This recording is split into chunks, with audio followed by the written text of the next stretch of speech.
नमस्कार, मैं आलोक कुमार एक बार फिर से आप लोग के सामने। मैं उम्मीद करता हूं कि आप बहुत अच्छे होंगे और कोरोना के इस विषम परिस्थिति का जिस तरह से आप लोगों ने सामना किया है वो वाकई ही काबिल तारीफ़ है। हमें गर्व है कि हिंदुस्तान एक ऐसा देश है जहां पर परिस्थितियां के अनुसार लोग नहीं बदलते हैं, परिस्थितियों को इंसान के अनुसार बदलना पड़ता है। चलिए आज इसी संदर्भ में हम बात करते हैं। आज हम बात करने वाले हैं भारतीय स्वतंत्रता संग्राम के इतिहास के पहले क्रांति के बारे में, जिसे हम 1857 की क्रांति के नाम से जानते हैं। अगर अभी तक आपने मेरे YouTube चैनल को सब्सक्राइब नहीं किया है तो जल्दी सब्सक्राइब करें और बेल आइकन को दबाएं। Thank you. जी हाँ, भारत के अलग अलग इतिहासकारों ने इसे हालांकि अलग अलग नामों से पुकारा है, परंतु अगर सचमुच में कहा जाए तो 1857 की जो क्रांति थी वो एक ऐसी क्रांति थी जिसने अंग्रेज़ों के 200 वर्षों के इतिहास को कहीं ना कहीं पलट कर रख दिया। और उसकी शुरुआत हम 1857 की क्रांति को जानते हैं कि कोरोना के कारण हम लोग को सिलेबस में थोड़ा परिवर्तन किया गया है, परंतु इतिहास के तृतीय भाग में यह चैप्टर बहुत ही महत्वपूर्ण है। तो आइए अब हम चलते हैं और देखते हैं कि 1857 के विद्रोह के क्या क्या कारण। और मैं इसके पहले एक चीज़ और बता दूं कि ये टॉपिक स्टार्ट करने से पहले हम लोगों को उस समय के तत्कालीन क्या क्या महत्वपूर्ण चीज़ें थी उसके बारे में हम लोग जान लें। तो चलते हैं व्हाइट बोर्ड पर और एक इम्पॉर्टेंट पॉइंट्स को देखते हैं कि जिस समय 1857 का विद्रोह हो रहा था उस समय ब्रिटेन के प्रधानमंत्री कौन थे? थॉमस्टन्स थे। और भारत के गवर्नर जनरल कौन थे? Lord Canning. और मुगल बादशाह, जिन्हें अंतिम मुगल बादशाह कहा जाता है, बहादुर शाह जफर थे। इस प्रकार जो विद्रोह हो रहा था उसको कुचलने के लिए किससे सेनापति नियुक्त किया गया था? उससे किया गया था कैम्पबेल को। और जो विद्रोह था उसका जो था कमल और रोटी। तो ये महत्वपूर्ण पॉइंट्स थे। अब हम इसके राजनीतिक, सामाजिक, आर्थिक और तत्कालिक और सैनिक कारणों को बारी बारी से देखने का प्रयास चलते हैं व्हाइट बोर्ड पे। तो सबसे पहले हम देखते हैं इसके राजनीतिक कारण को। तो राजनीतिक कारण को हम अगर देखते हैं तो इसमें सबसे पहला पॉइंट था सहायक संधि थे। और उस समय एक 1798 में एक लॉर्ड वेलेस्ली नामक व्यक्ति जो थे वो बनकर आए थे और उन्होंने एक नीति बनाई थी जिसे हम सहायक संधि के नाम से जानते हैं। और सहायक संधि का यह ताना बाना था कि अगर आप चाहें, यानी कि कोई भी जो रियासत थी वो उन पर वो क्या करते थे, उनको बोलते थे कि मैं आपकी सुरक्षा करूंगा और बदले में आपको क्या करना पड़ेगा? बदले में आपको कुछ राजस्व देना पड़ेगा। और यही नीति वो अपनाते थे और वो धीरे धीरे क्या करते थे, उन पर राजनीतिक रूप से अधिकार कायम करते थे। और इसी संदर्भ में सहायक संधि के द्वारा हैदराबाद, तंजौर, अवध और सबसे अंत में मराठा, इन सब राज्यों पर वो क्या कर लेते हैं? अधिकार कर लेते हैं। तो ये एक महत्वपूर्ण कारण था कि जिससे वो क्या कर रहे थे, एक तरह से लोगों को या जो भारतीय जो रियासतें थी उसको वो क्या कर रहे थे? अधिकृत कर रहे थे या उसे अपनी ओर मिलाने का प्रयास कर रहे थे। इसी संदर्भ में जैसे ही लॉर्ड वेलेस्ली यहाँ से जाते हैं तो एक बहुत ही प्रसिद्ध व्यक्ति आते हैं भारत में जिनका नाम था लॉर्ड डलहौजी। अगर हम भारतीय इतिहास को पढ़ें तो आपको ये भी पता होगा या ऑब्जेक्टिव क्वेश्चन भी आता है कि आधुनिक भारत के निर्माण में किसकी महत्वपूर्ण भूमिका थी? तो एक नाम आता है लॉर्ड डलहौजी का। लेकिन लॉर्ड डलहौजी के द्वारा ये अगर सकारात्मक कार्य थे तो कहीं ना कहीं उसके पीछे कुछ नकारात्मक चीजें भी थी। तो नकारात्मक हैं वो एक अलग तरह की नीति चलाते हैं जिसे हम कहते हैं हड़प की नीति। और हड़प नीति के अंदर उन्होंने क्या किया? 1848 ईस्वी में उन्होंने इस नीति का अनुपालन करना आरंभ किया। और सबसे पहले उन्होंने क्या किया? उत्तराधिकार का नियम 1854 ईस्वी में उन्होंने एक बनाया था उत्तराधिकार का नियम। इस नियम के अंतर्गत ये था कि अगर किसी भी व्यक्ति का या किसी भी राजा का अगर कोई बायोलॉजिकल पुत्र नहीं है या उत्तराधिकारी नहीं है तो उस परिस्थिति में ब्रिटिश सरकार क्या करेगी? उसके राज्य को अपने राज्य में मिला लेगी या उसके सत्ता को वो हड़प लेगी। और इसी संदर्भ में उन्होंने क्या किया? सतारा, झांसी, जैतपुर के जो सारे रियासतें थी उसको उन्होंने हड़प लिया। और उन्होंने ये कहा कि जिनका चूंकि संतान नहीं है अपना, हालांकि लोग जो थे या रियासतें जो थी वो गोद लेने की कोशिश की उन्होंने, पर उसको उन्होंने नहीं माना। और यह जो है भारतीय रियासतों में अंग्रेजों के प्रति जो विरोध को वो काफ़ी बढ़ा दिया। तो ये एक महत्वपूर्ण कारण था। उसके अतिरिक्त कुशासन का आरोप लगाकर अवध। अवध एक महत्वपूर्ण राज्य था और वहाँ पर उन्होंने क्या किया, यानी कि ब्रिटिश सरकार या डलहौजी ने क्या किया कि उस पर कुशासन का आरोप लगाकर कि आपकी जो सत्ता है वो अच्छी नहीं चल रही है, आपसे जो लोग हैं नाराज हैं, और इस प्रकार से उसने क्या किया, उसके राज्य को हड़प लिया, जो एक बहुत ही महत्वपूर्ण कारण बना लोगों के विद्रोह करने के लिए। इसके साथ साथ एक महत्वपूर्ण था इनाम कमीशन उन्होंने बनाई थी। जिससे कि आप अगर आप पढ़ेंगे भूरायस व्यवस्था, तो पहले जो मुगल काल से चली आ रही थी भूरायस व्यवस्था, उसमें ये था कि एक पद होता था जागीर का, जागीरदार, जिसे जागीरदारी प्रथा कहते थे। तो यानी कि अगर कोई व्यक्ति अच्छा काम करता था तो उसे जागीर दिया जाता था। जागीर यानी जागीर का अर्थ हुआ कि एक सीमित भूभाग जिस पर वो अपने कृषि कार्य को कर सकते थे, और उससे जो रेवेन्यू आता था उसी रेवेन्यू को वो अपने वेतन के रूप में उसको रखते थे।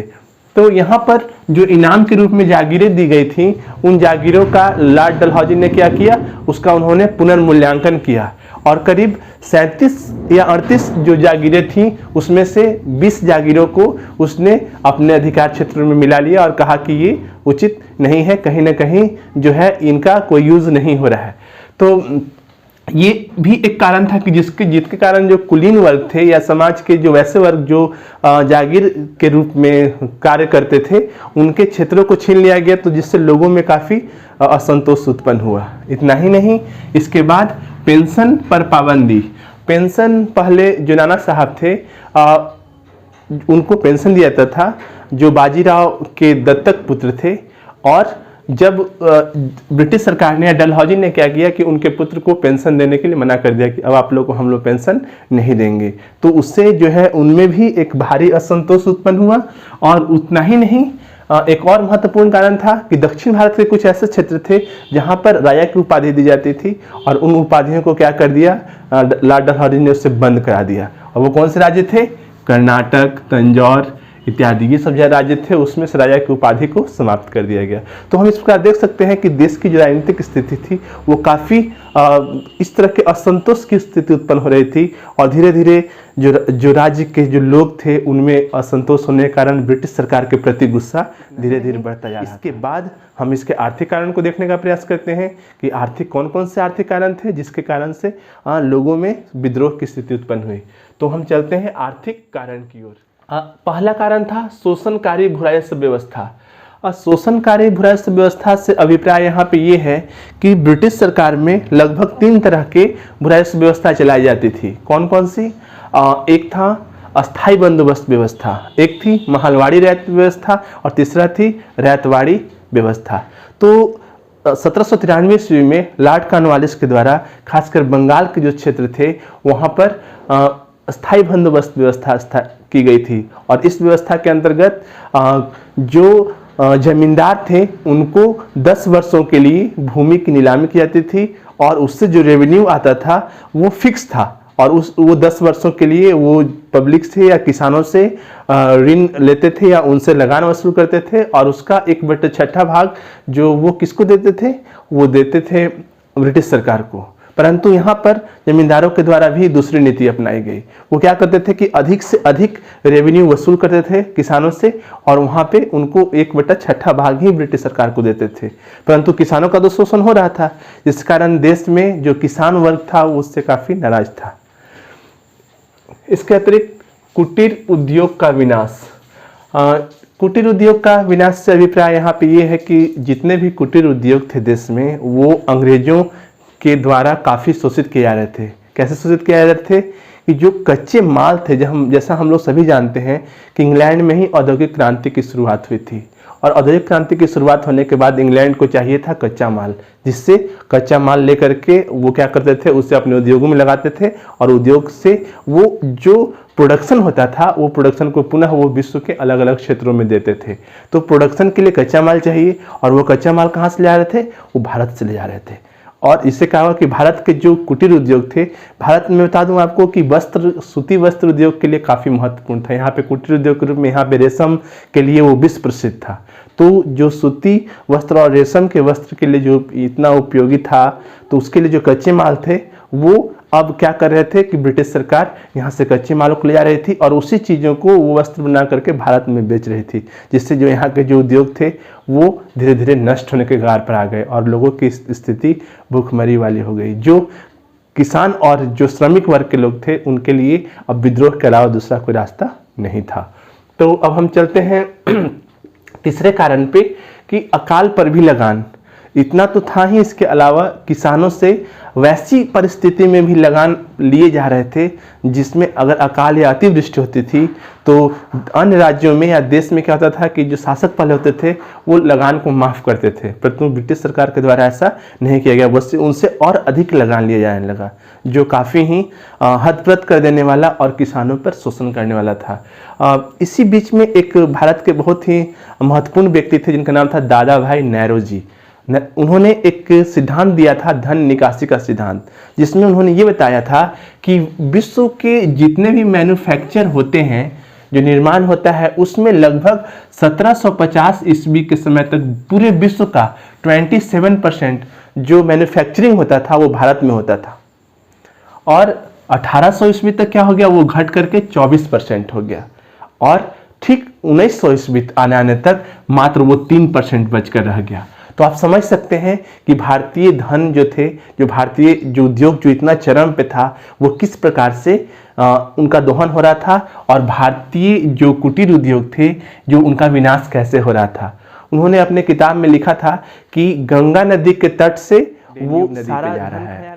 तो यह मतलब आर्थिक जो भारत जिसे सोने की चिड़िया कहा जाता था, उसकी स्थिति इतनी जर्जर ब्रिटिश सरकार ने कर दी थी कि भारत के पास अब विद्रोह के अलावा दूसरा कोई विकल्प नहीं था। तो ये थे इसके आर्थिक कारण। अब हम इसके सामाजिक कारण में, वहाँ पर भारत में ज़्यादातर हिंदू संप्रदाय के लोग रहते थे और यहाँ पर एक प्रथा चलती थी जिसे हम सती प्रथा कहते थे।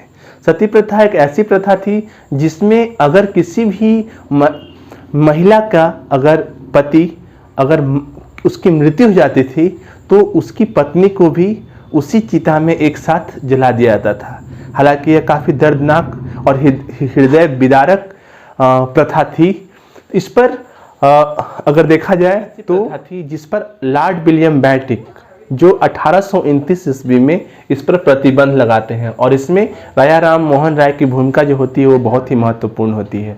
इसके अतिरिक्त विधवा पुनर्विवाह, विधवाओं जब ये रोक लगा दिया गया तो जाहिर सी बात है कि विधवाएं का कॉन्सेप्ट आया और जो विधवा पुनर्विवाह के लिए 1856 ईस्वी में फिर से एक व्यक्ति थे ईश्वर चंद्र विद्यासागर, उनके वो एक काफ़ी महत्वपूर्ण समाज सुधारक थे। उनके प्रयास से 1856 ईस्वी में विधवा पुनर्विवाह आरंभ किया गया, जिससे जो समाज का जो हिंदू वर्ग था वो उससे काफ़ी खासा नाराज था। एक तरफ तो उनका सामाजिक अगर देखा तो राजनीतिक और आर्थिक रूप से उनका शोषण किया था। अब जो ब्रिटिश सरकार थी वो क्या कर रही थी, कहीं ना कहीं इनके धर्म में भी प्रवेश कर रही थी, जो इन लोगों के लिए नागवार गुजर रहा था। इसी क्रम में और भी चीज़ें देखने को मिलती हैं कि ईसाई धर्म का प्रचार 1853 ईस्वी में एक चार्टर एक्ट लाया गया था ब्रिटिश सरकार के द्वारा। 1853 ईस्वी में एक चार्टर एक्ट लाया गया था और इस एक्ट के अंतर्गत ये था कि अब भारत में ईसाई धर्म के प्रचार प्रसार के लिए रास्ते खोल दिए गए थे और भारतीयों को वैसा प्रतीत हो रहा था कि वे धीरे धीरे उनके धर्म पर भी अटैक हो रहा है, जो उन लोगों के लिए काफ़ी असंतोषजनक स्थिति उत्पन्न हो रही थी। इसके साथ साथ 1850 ईस्वी में एक अधिनियम फिर से बनाया गया जिसमें भारतीयों को धर्म परिवर्तन करने के पर अधिक बल दिया गया और उसमें यह भी कहा गया कि अगर कोई व्यक्ति उत्तराधिकार चाहता है अपने पिता से तो उसे अपना धर्म परिवर्तन करना होगा, उससे पैतृक संपत्ति मिलेगी, उसमें कहीं कोई प्रॉब्लम नहीं होगी। तो ये कहीं ना कहीं भारतीय समाज में ब्रिटिश सरकार का प्रवेश करना भारतीयों में असंतोष की स्थिति उत्पन्न करने में एक बहुत ही महत्वपूर्ण भूमिका निभाती है। तो इस प्रकार हम देख सकते हैं कि सामाजिक कारण किस प्रकार सैनिक कारण की ओर और देखने का प्रयास करते हैं कि सैनिक कारण में क्या क्या चीजें हुई थी। 1857 के विद्रोह में सैनिक कारण जो है एक बहुत ही महत्वपूर्ण कारण बनकर उभरा था। उसमें सबसे पहले मैं आपको बता दूं कि 1764 ईस्वी में बक्सर का एक युद्ध हुआ था और यह युद्ध जो था वो काफ़ी निर्णायक युद्ध के रूप में माना जाता है। परंतु इस युद्ध में हालांकि ब्रिटिश सरकार जीत गई थी, परंतु एक महत्वपूर्ण चीज़ हुई थी ये कि उसी बक्सर युद्ध में 24 सैनिकों के द्वारा क्या किया गया था, ब्रिटिश सरकार का विरोध कर लिया गया था। और विरोध करके वो अंग्रेजों के लिए वो लड़ रहे थे, परंतु वो विद्रोह करने के बाद वो अंग्रेजों को छोड़कर वो भारतीय की ओर से लड़ने लगे। और यह सैनिकों का पहला विद्रोह भी इसे माना जा सकता है। हालांकि बाद में सारे सैनिकों को बर्खास्त कर दिया जाता है, परंतु यह विद्रोह जो था वो बहुत ही महत्वपूर्ण था और इसे कहा जाए कि सैनिक विद्रोह की शुरुआत भी हम इसे मान सकते हैं। दूसरा एक महत्वपूर्ण कारण था 1806 ईस्वी में वेल्लोर में भी सैनिकों के द्वारा एक धार्मिक विद्रोह किया गया था।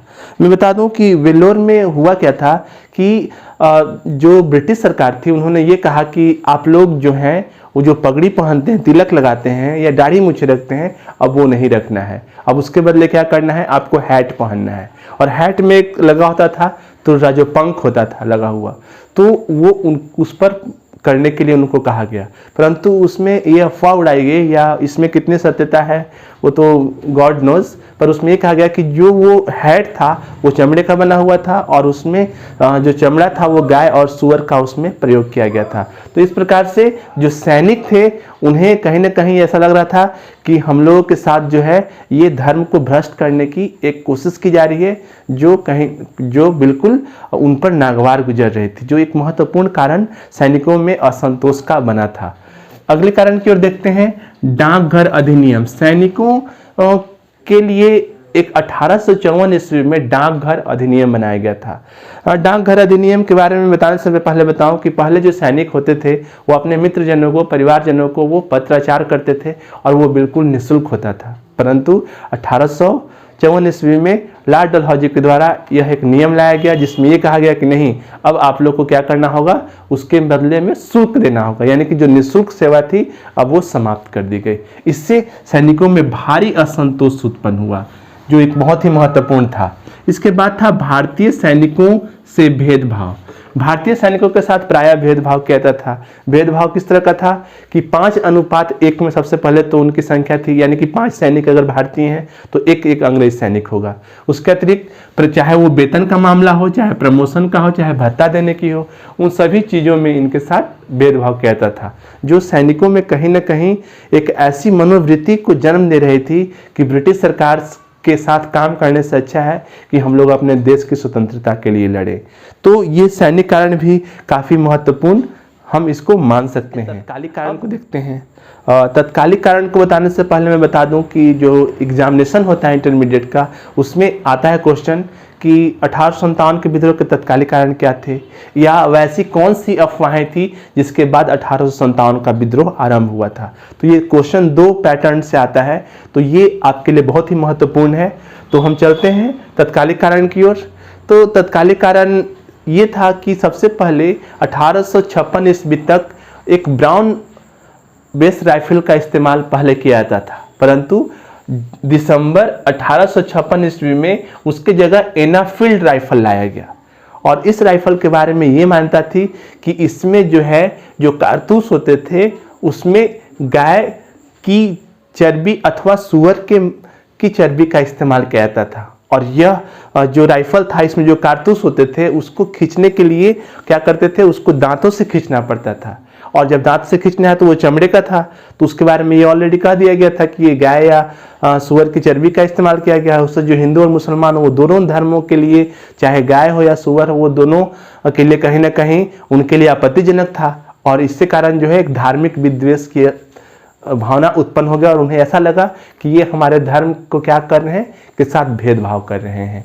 इसलिए यह जो घटना थी ये पूरी अफवाह पूरे सैनिक बटालियन में फैल गई और लोगों को ऐसा प्रतीत होने लगा कि ये हमारे धर्म के साथ। जनवरी 1857 में मैंने जैसे बताया भी आप लोग को कि यह जो कारतूस का प्रयोग किया रहा है यह दिसंबर से जनवरी आते आते तक, यानी कि 1 महीने के अंतर्गत ही ये पूरे क्या हो गए कि पूरे क्षेत्र में फैल गया। क्या अफवाह फैल गया कि यहाँ पर गाय और सूअर के मांस का या चमड़े का प्रयोग किया रहा है। और यह जनवरी में 23 जनवरी को दमदम जो पश्चिम बंगाल में ही है, फिर वहाँ बहरामपुर फरवरी तक पहुँच गया और उसके बाद बैरकपुर 29 मार्च 1857 ईस्वी तक ये अफवाह सैनिकों के बीच में काफ़ी फैल चुकी थी। और उसका परिणाम क्या हुआ कि मंगल पांडे एक व्यक्ति थे जो यूपी के गाजीपुर के रहने वाले थे, और वो कहाँ काम कर रहे थे, वो बैरकपुर में काम करते थे। और वो पेशे से 34वें इन्फेंट्री के वो व्यक्ति थे। और उन्हें जब ये पता चला तो उन्होंने इसका विरोध करना आरंभ किया, और विरोध ऐसा हुआ कि उन्होंने लेफ्टिनेंट बाग और मेजर ह्यूडसन, ये दोनों की उन्होंने क्या कर दी, हत्या कर दी।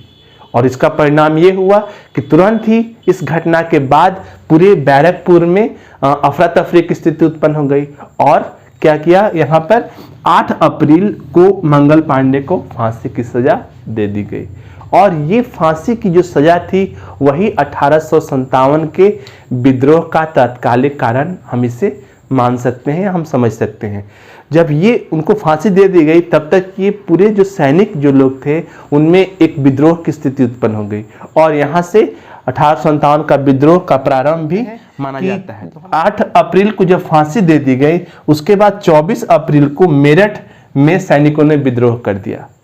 उतना ही नहीं, 24 अप्रैल को जो सैनिकों के द्वारा विद्रोह किया गया, उसके तुरंत बाद 9 मई को 85 सैनिक जो थे जो विद्रोह कर रहे थे उन पर भी ब्रिटिश सरकार के द्वारा कार्रवाई की गई। और उसके बाद हम तिथिवार घटना को देख रहे हैं। उसके बाद 10 मई को मेरठ में जो 85 सैनिकों पर कार्रवाई की गई थी, उसके तुरंत बाद सारे सैनिक एकजुट हो गए और उन्होंने क्या किया, वो दिल्ली के लिए कुछ कर दिए, वहां पर विद्रोह करके, और वो दिल्ली के लिए रवाना हो गए। और वो दिल्ली कब पहुंचे, 11 मई को वो दिल्ली पहुंचे, जहां पर अंतिम मुगल बादशाह बहादुर शाह जफर थे, उससे उन्होंने अपना नेता चुना। और 12 मई को वो दिल्ली पर अधिकार कर लिए। और यहाँ पर मैं एक चीज़ बता दूं कि चूंकि बहादुर शाह जफर एक काफ़ी वयोवृद्ध व्यक्ति थे, इसलिए उसकी जो कमान थी, उन्हें नेता तो चुना गया था, परंतु उसके जो सेनापति थे वक्त खान, वो इसका नेतृत्व कर रहे थे। तो इस प्रकार हम देख सकते हैं कि 1857 का विद्रोह आरंभ हुआ और वो कहाँ तक पहुँच गया, दिल्ली तक पहुँच गया। अब इसके बाद जैसे ही 12 मई को दिल्ली पर अधिकार कर लिया, उसके बाद 4 जून तक लखनऊ और झांसी के बारे में तो जान ही रहे, खूब लड़ी मर्दानी, वो तो झांसी वाली रानी थी। वो झांसी, लखनऊ में बेगम हजरत महल, उसके बाद कानपुर तात्या टोपी, फिर आगे बिहार में बाबू कुंवर सिंह। इस प्रकार से जो 1857 की जो चिंगारी थी वो धीरे धीरे करके पूरे उत्तर भारत में फैलने लगी। तो आज की कक्षा में हम यहाँ तक देखते हैं। हम नेक्स्ट वीडियो में देखेंगे कि 1857 का विद्रोह का प्रसार कैसे हुआ और ये सफल हुआ अथवा नहीं, यानी कि इसकी असफलता के कौन कौन से कारण थे। मुझे उम्मीद है कि आप लोग को ये वीडियो अच्छा लगा होगा। अगर आपको ये वीडियो अच्छा लगा हो तो प्लीज़ इसे लाइक और शेयर कीजिए। हम मिलते हैं फिर नेक्स्ट वीडियो में। धन्यवाद।